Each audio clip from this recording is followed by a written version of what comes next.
آپ نے اسی ضرورت مند کو دے دیا اور کہا ارے تو جان بھی لے لیتا تو امیر خسرو اپنے پیر کے نالین کے لیے جان کا تحفہ پیش کر دیتا۔ سبحان اللہ، سبحان اللہ، نعرہ تکبیر، نعرہ رسالت، عرس مقدس۔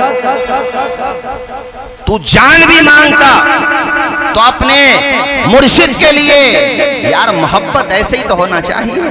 اچھا یہاں ایک بات اور پتہ چلی، اللہ والوں کی بارگاہوں میں ان کے پاس پہلے ہی سے ضرورت مند لوگ آتے تھے، وہ ان کی مدد کرتے تھے، وہ ان کے کام آتے تھے، خدمت خلق کو وہ اپنی زندگی کا مقصد سمجھتے تھے۔ تو اس سے ہمیں آپ کو بھی سیکھ لینا چاہیے۔ جن لوگوں کو اللہ پاک نے دولت سے نوازا ہے یا ان کا اثر ہے، سماج میں ان کی گرفت ہے، لوگ ان کی بات مانتے ہیں، تو انہیں حضرت محبوب الہی کے راستے پہ چلتے ہوئے یتیم بچوں کی کلائی پکڑ کر اسکول میں بغیر فیس کے ایڈمیشن کرانا چاہیے، یا اگر وہاں پہ فیس جاتی ہے تو ایک امیر اگر 10 بچوں کو گود لے لے اور ان بچوں سے کہے بیٹے ذہن تمہارا کام کرے گا، فیس ہماری کام کرے گی، آپ پڑھیے آگے بڑھیے، تو محبوب الہی کی بارگاہ میں سچا خراج عقیدت یہی ہوگا۔ غلط تو نہیں بولا؟ زور سے بولو۔ کوئی بچہ بہت زیادہ جینیس ہے، انٹیلیجنٹ ہے، لیکن فیملی کی حالت مالی اعتبار سے نہیں ہے درست، نہیں ہے پیسہ اس کے پاس، تو ہم محبوب الہی سے سیکھ لیں اور ہم یہ سوچیں کہ اللہ نے ہمیں دولت دی ہے اور اس غریب کے بیٹے کو ذہن دیا ہے، ہماری دولت کی سپورٹ اس غریب بیٹے کے ساتھ لگ جائے تو ہو سکتا ہے یہ بچہ آگے چل کے IAS بن جائے، IPS بن جائے، یا مدرسے میں پڑھتا ہے تو مفتی بن جائے، عالم دین بن جائے، بہترین فقیہ بن جائے۔ تو بزرگان دین اس بات سے بہت خوش ہوتے ہیں۔ جیسے میں نے پڑھا ہمارے وہاں پہ مدارس میں ایک کتاب پڑھائی جاتی ہے، بہت بلند کتاب ہے، اور اس کو ہم لوگ محدثین کے حالات جاننے کے لیے پڑھتے ہیں۔ سیر و اعلام نبلا نام ہے اس کتاب کا، علامہ شمس الدین ذہبی کی کتاب ہے، بہت بلند کتاب ہے۔ اس میں حضرت امام زین العابدین علی جدہ و علیہ السلام کے بارے میں ایک واقعہ، خدا کی قسم آنکھوں سے آنسو نکل آتے ہیں۔ اللہ والوں کی شان، آپ کا جب وصال ہوا، انتقال ہوا، حضرت امام زین العابدین جو امام حسین سید الشہداء کے شہزادے ہیں، تو جب وصال ہوا اور آپ کو غسال نے غسل دیا تو آپ کی پشت شریف پر، آپ کی پیٹھ پر وزن اٹھانے کے نشانات تھے، وزن اٹھانے کے۔ اب اس نے جو غسال تھا نا، اس نے یہ بات باہر مدینہ شریف میں کئی جگہوں پہ کہہ دی۔ اب وہ بات سب جگہ وائرل ہو گئی، پھیل گئی، سب کی زبانوں پہ آ گئی۔ سب لوگ بار بار یہ کہتے تھے یار امام پاک کو کبھی اتنا وزن اٹھاتے ہوئے تو نہیں دیکھا گیا جو ان کی پیٹھ پہ نشانات پڑ گئے۔ اب الگ الگ طرح کی باتیں، سو منہ سو باتیں، آخر وجہ کیا ہے کہ شیر خدا اسد اللہ الغالب علی ابن ابی طالب کے شہزادے سید الشہداء کے پوتے سید الشہداء امام حسین کے بیٹے امام زین العابدین کی پشت اطہر پہ یہ نشانات کس چیز کے ہیں؟ جب بات زیادہ پھیلی تو آپ کے خادم خاص تھے، انہوں نے جمع کیا سب کو، کہا مدینے والو حضرت نے مجھ سے منع کیا تھا، مخدوم نے مجھ سے منع کیا تھا، مگر آپ پتہ نہیں طرح طرح کی باتیں کرنے لگے ہو، اس لیے آج مجھے اس راز سے پردہ اٹھانا ہے، اس لیے آج مجھے یہ بات بتانا پڑ رہی ہے۔ سب نے کہا حضور بتائیں۔ فرمایا مدینے والو جب آپ لوگ اپنی اپنی خانقاہوں، اپنی اپنی خوابگاہوں میں جا کے محو آرام ہو جاتے تھے، سو جاتے تھے، جب نظام عالم کا تلاطم خاموش ہو جاتا تھا، فضا کے بندریچے سکوت شب کا پیغام دینے لگتے تھے، تو ہمارے مخدوم ابن مخدوم حضرت سید الشہداء کے شہزادے زین العابدین اپنی پشت پر راشن کٹ کہہ لو آج کی بھاشا میں، راشن کے الگ الگ پیکٹ بناتے جس میں جو کا آٹا اور الگ الگ چیزیں ہوتی تھیں، اور وہ اپنی پیٹھ پر اٹھا کر ان لوگوں کے مکانات پہ رکھ کے آ جاتے تھے جن کے گھروں میں غربت کی وجہ سے چولہا نہیں جلتا ہوتا تھا۔ اور دوسری مرتبہ پھر